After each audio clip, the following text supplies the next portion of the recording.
Welcome to the Trump Breaking News Network, your daily source for up-to-the-minute Trump news. Join us today and every day. Here's today's news. This is TBNN. DNC election fraud lawyers, all of our witnesses are being murdered. By Sean Adotabatabay.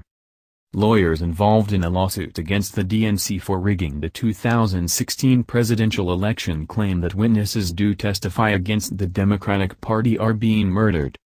According to attorney Elizabeth Beck, the legal team representing plaintiffs suing the Democratic National Committee now fear for their lives in the wake of the murder of DNC whistleblower Seth Rich. WND.com reports, "We filed a motion because we do feel that not only us, but our staff and the plaintiffs, are deserving of a motion," attorney Elizabeth Beck, who is litigating the case, told WND. "But our court system does not have the resources to do so." She continued, "The court, in denying our motion for protection, stated in its order that the Federal Marshals Service doesn't have enough resources to devote that amount of protection." A trove of DNC emails made public by WikiLeaks throughout the 2016 presidential election revealed top DNC officials privately conspiring to undermine candidate Bernie Sanders' campaign, ultimately resulting in Representative Debbie Wasserman Schultz resigning from her post as DNC chairwoman in July 2016. Jared Beck and Elizabeth Lee Beck filed a class-action lawsuit against Wasserman Schultz and the Democratic National Committee last summer, charging that the DNC committed fraud in favoring Clinton over Sanders during the Democratic Party primaries. The Becks are seeking damages for Democratic Party donors and voters. They're demanding the party repay individuals and Sanders supporters who were duped by the party's 2016 primary and alleging misappropriation of funds. Two potential witnesses in my case, both died. On June 13, the Becks filed the motion for order of protection in the U.S. District Court in Florida. They asked Judge Locke to provide court protection to the plaintiffs, their counsel and their families, as well as all of the witnesses in the DNC fraud lawsuit. In support of the motion, they cited the unusual deaths of Seth Rich, DNC lawsuit process server Sean Lucas and the late Miami federal prosecutor Barrington Whisenant.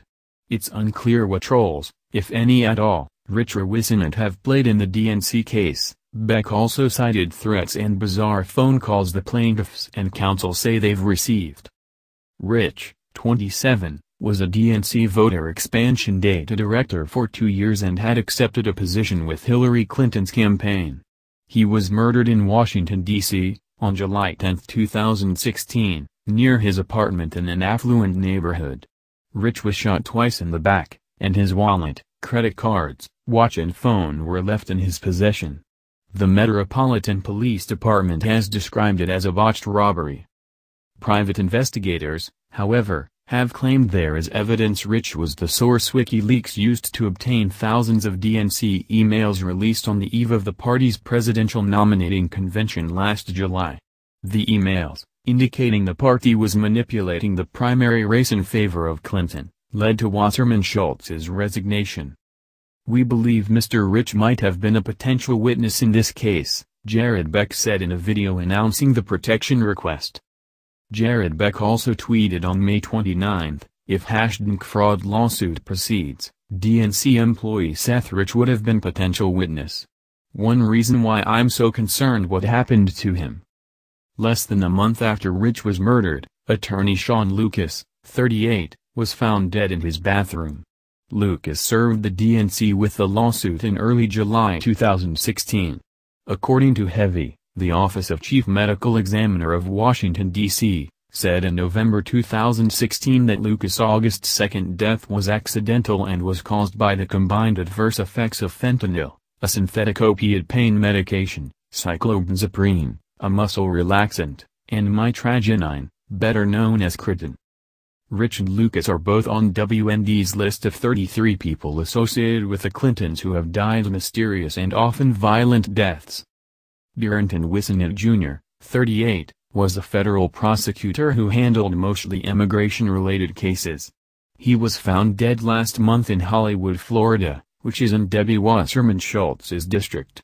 Police say he might have died as a result of a possible gunshot wound to the head or other type of trauma. Beck refused to speculate on whether any of the deaths might have been politically motivated murders, but she said the timing is suspicious. Rich was a potential witness in my case, she said. All I'm saying is, 2 potential witnesses in my case. Sean Lucas was my process server, they both died. Why they died, how they died, I don't know. Mr. Lucas was about to provide evidence to the court in this case, on service of process, when he very suddenly passed away. Seth Rich, he was an employee of the DNC, and he was murdered. Nothing was taken from him. They first said it was a botched robbery, but nothing was taken from him. You can ask anybody that grew up in a large urban area, I've gotten robbed, they usually take something. Freaky calls, harassment and tampering. Meanwhile, Beck and her employees have been receiving freaky calls, she told WND. My co-counsel, Colin O'Brien, all the time he's been getting emails and phone calls from anonymous people causing a lot of stress on him and his family, she said. Anonymous people are calling up Colin, talking about Mr. Whistleblower. It's not a call for information, it's very freaky. These callers sound angry, ranting, talking about how they don't like lawyers, and they mention Berendt and Whistleblower. One of the plaintiffs, Angela Monson, claims in an affidavit to have awakened to her porch door open and both of her computers had been moved and showed evidence of tampering. Beck said one of her staffers received a strange visit from an individual who asked for her by name. The person left some Democratic Party campaign literature for her, despite the fact that she is not a Democrat and there are no elections currently taking place in Florida. Because of those instances, we felt it was incumbent on us to bring this to the court's attention, Beck said. On June 1, the Becks filed a motion in court claiming they received a voice-modulated phone call from a number matching Debbie Wasserman Schultz's office. We get this call about 2 weeks ago. I don't know who it was, they were using a voice-changing technology, Beck told WND. The person who answered the call couldn't even tell if the person was a man or a woman. They were trying to find out information about the lawsuit. This number came up. I took a screenshot of it. I filed it in court. If you Google the number is to defendant Congresswoman Debbie Wasserman Schultz's local Aventura office. Elizabeth Beck told WND someone called her office using a voice-changing device and inquiring about the DNC lawsuit.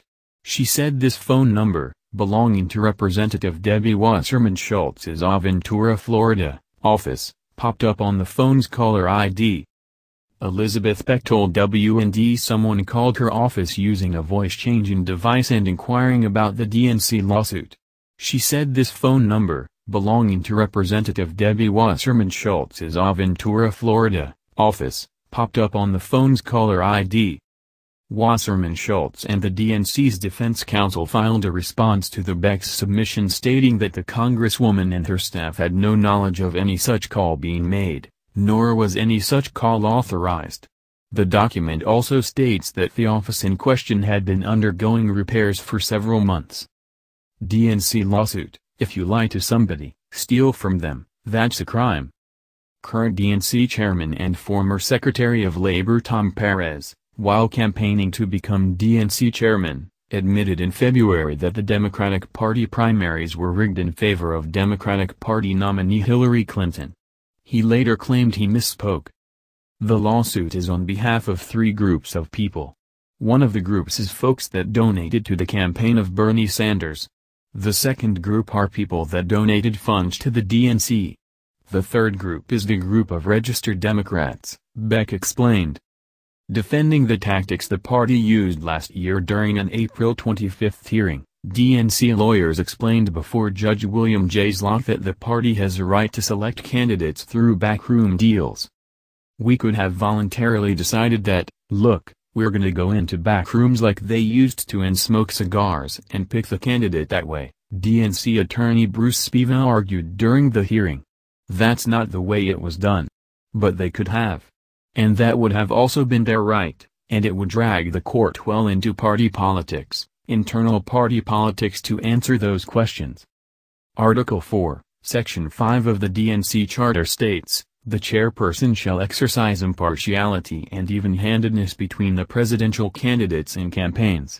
The chairperson shall be responsible for ensuring that the national officers and staff of the Democratic National Committee maintain impartiality and even-handedness during the Democratic Party presidential nominating process. Misleading constituents and donors is fraud," Beck charged. This was a revelation to the voters. To have that said openly, the Democratic National Committee's own charter said that it will run the races in a fair and even-handed manner, she said. Chairwoman Wasserman Schultz said on national TV that they are not biased. So you have it straight from the horse's mouth. You have it in black and white on a piece of paper. I guess none of that means anything. The Democratic Party made a statement, in absolute terms, that they were running a fair primary, and it looks like that hadn't been the case.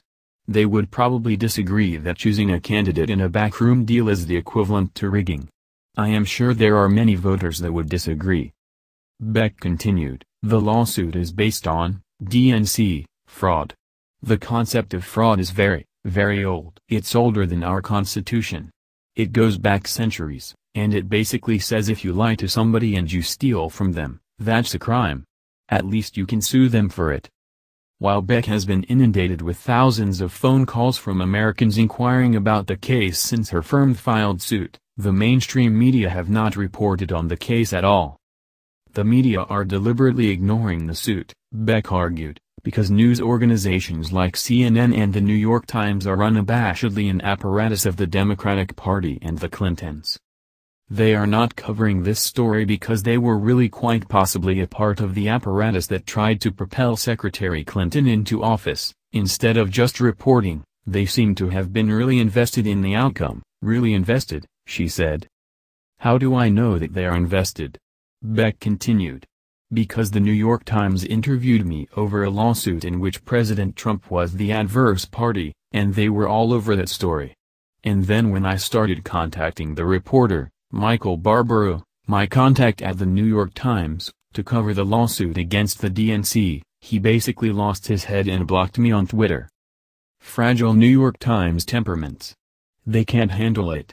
Obviously it's a topic that they really don't want to touch with a 10-foot pole.